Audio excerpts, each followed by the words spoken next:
Arkaya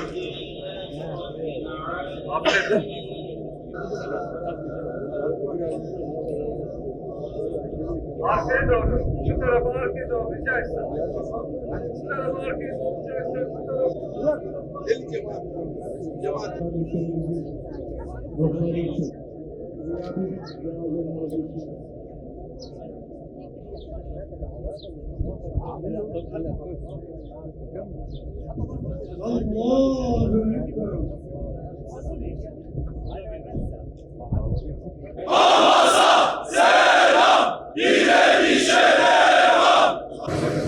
أقبلوا على الله. الله أكبر.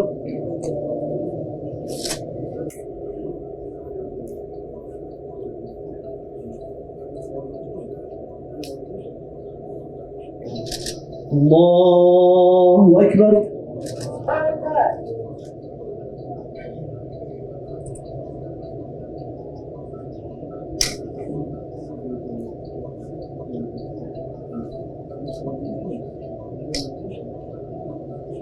الله أكبر.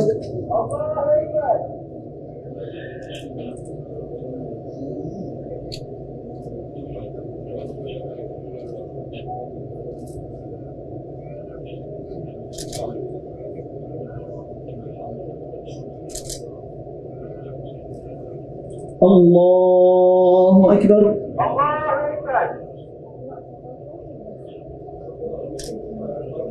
السلام عليكم ورحمة الله. السلام عليكم ورحمة الله. الفاتحة.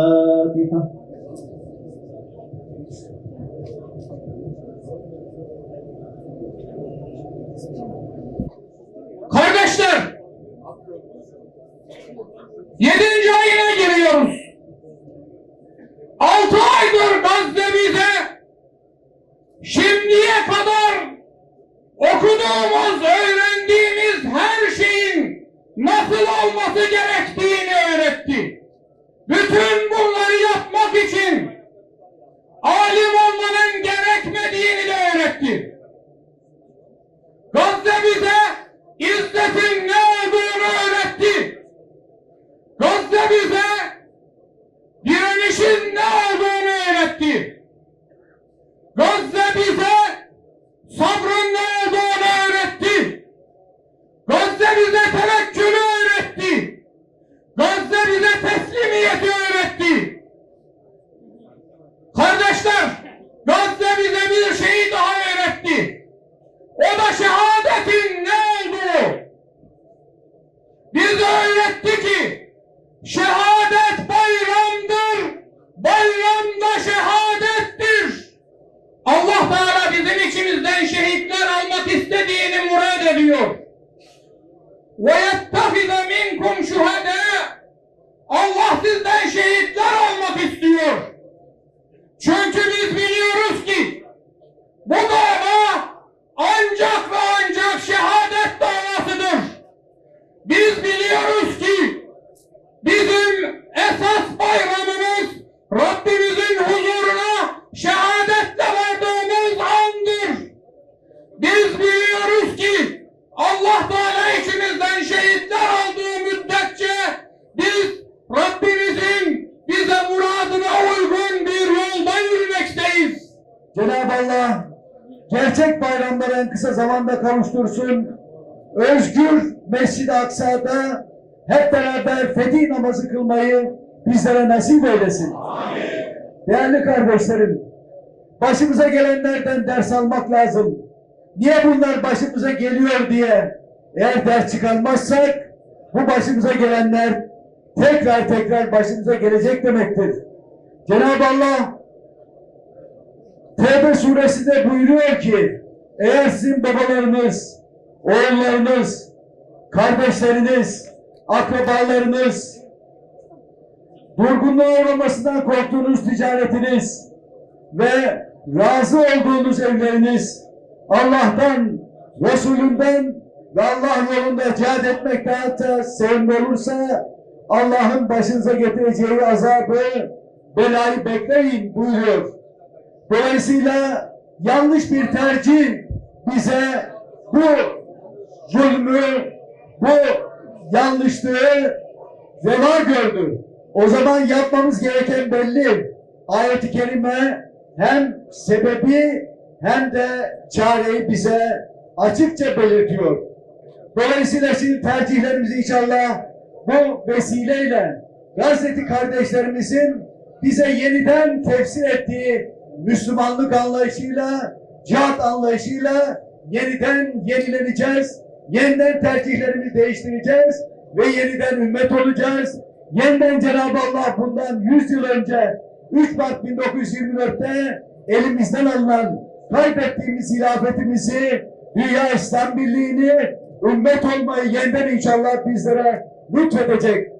إن الله اشترى من المؤمنين أنفسهم وأموالهم بأن لهم الجنة يقاتلون في سبيل الله فيقتلون ويقتلون وعدا عليه حقا في التوراة والإنجيل والقرآن ومن أوفى بعهده من الله فاستبشروا ببيعكم الذي بايعتم به وذلك هو الفوز العظيم صدق الله العظيم.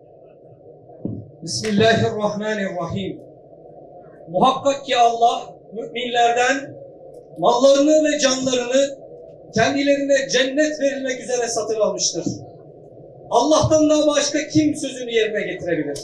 Öyleyse yapmış olduğunuz bu alışverişten dolayı sevinin. Allah bu vaadini Tevrat'ta, İncil'de ve Kur'an'da üzerine hak bir vaat olarak yazmıştır. Bu gerçek kurtuluş, gerçek mutluluktur. أيها الإخوة إن الشهادة شرف وإن الجراح شرف وإن الأسر شرف وإن الدماء شرف. Değerli kardeşlerim, cihat şereftir. Şehadet şereftir. Esaret şereftir. Kanların akıtılması şereftir. لا فرق بين القيادة والجنود في الميدان بل إن القيادة هي في الصف الأول من بذل التضحيات والفداء. Cihat meydanlarındaki mücahitlerle komutanlarımız arasında hiçbir fark yoktur. Tek fark komutanlarımızın şehadete bir adım daha yakın olmalarıdır. إن أبناء قائدنا إسماعيل هنية وأحفاده أيها الإخوة قد عيدوا عيدهم في الصباح في الأرض وعيدوا عيدهم في السماء في المساء.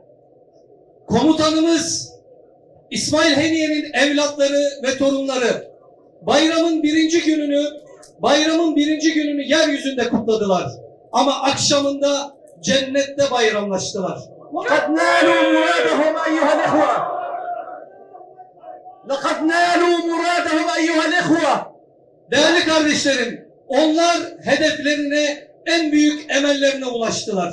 إن أطفال غزة منذ نعومة أظافرهم يتعلمون بأن الله غايتنا. Gazze'nin çocukları daha beşikteyken şunu öğreniyorlar. En büyük hedefimiz, gayemiz Allah'tır. الرسول قدوتنا. Örneğimiz Resulullah'tır. الجهاد سبيلنا. Yolumuz cihat yoludur. والموت في سبيل الله أسمى أمانينا. Allah yolunda ölmekse en büyük hedefimizdir. لقد صدق إسماعيل هنية وأبنائه وعائلته الله فصدقهم. Komutanımız İsmail Heniye ve evlatları Allah'a verdikleri sözü doğruladılar. Allah da onların niyetlerini ve hedeflerini gerçekleştirdi. أيها الإخوة Şehitlerin yolunu sürdüreceğiz. Şehitlerin yolunu sürdüreceğiz. في الشهر السابع من معركة طوفان الأقصى لم يرفع مقاتل من كتائب القسام الراية البيضاء. Değerli kardeşlerim, Aksa Tufanı operasyonunun 7. ayındayız. Tek bir Kassam mücahidinin teslim bayrağı çektiğini görmediler, göremeyecekler. إسرائيل نتنياهو أمريكا إنجلترا فرنسا ألمانيا إيطاليا كندا كلهم لم يحققوا هدفا. Ne İsrail, ne Netanyahu, ne Amerika, İngiltere, Fransa, Amerika, Kanada hiçbiri ortaya koydukları hiçbir hedefe, hiçbir askeri başarıya ulaşamadılar. هدف وحيد حولوا غزة إلى مقبرة أطفال. Başarabildikleri tek şey Gazze'yi bir çocuk mezarlığına çevirmek oldu. إن دماء أطفالنا في الشوارع وعلى الجدران. Kardeşlerim, evlatlarımızın kanları sokakları ve duvarları boyadı. أكثر من 70,000 من المتفجرات على رؤوس أهل غزة. 6 قنابل نووية أيها الإخوة. Değerli kardeşlerim, Gazze halkının üzerine 70.000 tondan fazla patlayıcıyla saldırdılar. هل استسلمت غزة؟ Bütün bunlara rağmen Gazze teslim oldu mu?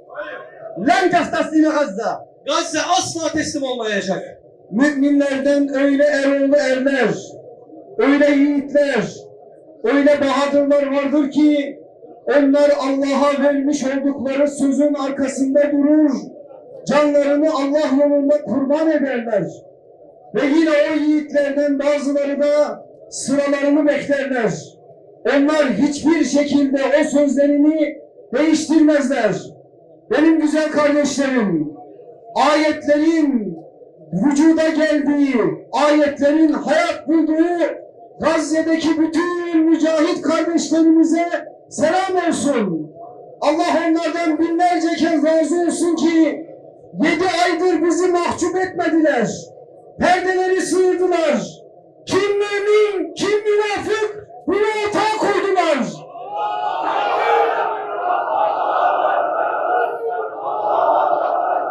Biz biraz önce burada gıyabi cenaze namazı kıldık. Aslında o gıyabi cenaze namazı sadece şehitlere dua için kılındı. Biz kimin cenaze namazını kıldık biliyor musunuz? Başımıza musallat olan güç ve mülk sahipleri bu süreçte kendi iktidarlarını koruduğu kadar Gazze'yi korumayan yöneticilerin cenaze namazını kıldık. Ve göreceksiniz, bakın göreceksiniz. Gazze sadece İsrail'i devirmeyecek. Bütün petrol kuyularının sahiplerini devirecek. Saray sahiplerini devirecek. Mülk sahibi olmalarına rağmen Gazze için kulaklarını kapatanları devirecek. Onun için üzülmeyin. Asla morallerinizi bozmayın. Süreç başlamıştır. Artık o süreç Mescid-i Aksa'nın eteklerinde fetih namazı kılana kadar Allah'ın izniyle devam edecektir. Bakın benim güzel kardeşlerim. Aslında kendisi ateist olan Netanyahu 2 gün önce bir resim paylaştı. Kızıl bir ineğin yanı başında. Oradan mesaj verdi bize biliyor musunuz? Kendi yandaşlarına ve İslam dünyasına. O kızıl inek neyi sembolize ediyor? Mescid-i Aksa'yı. Gazze'yi hallettim. Refahı hallettim. Sıra Mescid-i Aksa'da Kudüs'te diyor.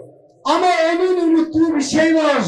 Bakın şu meydanda ve şu anda burada olmayıp da yürekleri burada olan bütün ehli iman, onlar ne kadar hayatı seviyorsa biz ölümü, şehadeti o kadar seviyoruz. Onun için bizi hiçbir şeyle korkutamayacaklar. 2 hayatımız var. Korkmuyoruz. Ya şehitlik ya gazilik. Zilletli bir hayatı tercih edeceğimize izzetle öleceğiz ve biz de Gazze'li mücahitlerin yanında duracağız inşallah. Kaldırın şöyle ellerinizi, şehadet parmaklarınızı. Burada bir ahitleşme yapalım beraberce. Allah'ım sen şahit ol. Meleklerin şahit olsun. Bütün ehli iman şahit olsun. Biz her daim mazlumun yanındayız. Zalimin karşısındayız. Siyonist çeteler yıkılana kadar. Mescid-i Aksa gülene kadar. özgür Kudüs'e erişene kadar, yeryüzünün bütün tağutları devrilene kadar, bütün dünya coğrafyalarında senin ahkamın, senin şeriatın hakim olana kadar biz bu mücadeleyi devam ettireceğiz. Kim mazlumun yanındaysa onun yanında duracağız. Kim zalimin yanındaysa zalim kim olursa olsun onun karşısında duracağız. Ve bizi şehit olarak alacaksın Allah'ım. Ve de bize gazilik nasip edeceksin Allah'ım. Kazanınız mübarek olsun. Asla mücadeleden geri durmayın. Buradan bir şey de söyleyerek inmek istiyorum. Diyorum ki devletimize, biz İsrail'le kısıtlanan ticaret değil, biten bir ticaret istiyoruz. Eğer Türkiye'den Gazze'ye gemiler gidecekse, o gemiler İsrail'e mal değil, bizi taşıyacak ya, bizi. Biz gideceğiz inşallah ve İsrail'i yok etmek için son kanımızın damlasına kadar mücadele edeceğiz.